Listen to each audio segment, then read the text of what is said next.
छत्तीसगडमध्ये एक धक्कादायक घटना घडली आहे। तेथे एका तरुणाने आत्महत्या केली आहे। त्यामागचं कारण धक्कादायक आहे। त्या तरुणाची पत्नी आणि सासरचे मंडळी त्याच्यावर धर्मांतरासाठी बऱ्याच काळापासून दबाव टाकत होते। त्याला वैतागून अखेर त्याने आत्महत्या केली।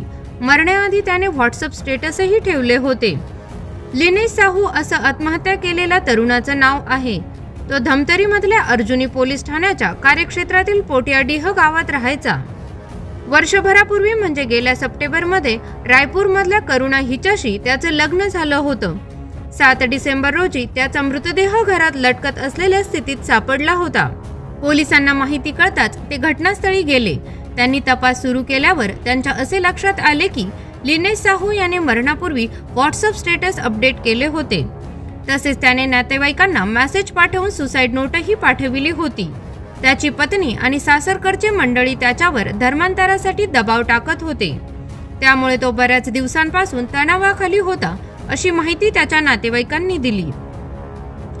लिनेशने 7 डिसेंबर रोजी पहाटे 3:43 आपल्या बहिणीच्या पतीला व्हॉट्सअपवर मेसेज पाठविला होता।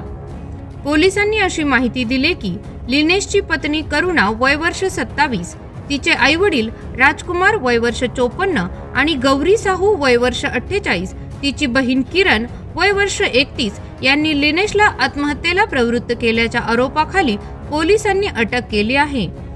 करुणाची छोटी बहीण कनिष्का साहू हिला शोधण्याचा प्रयत्न सुरू आहे।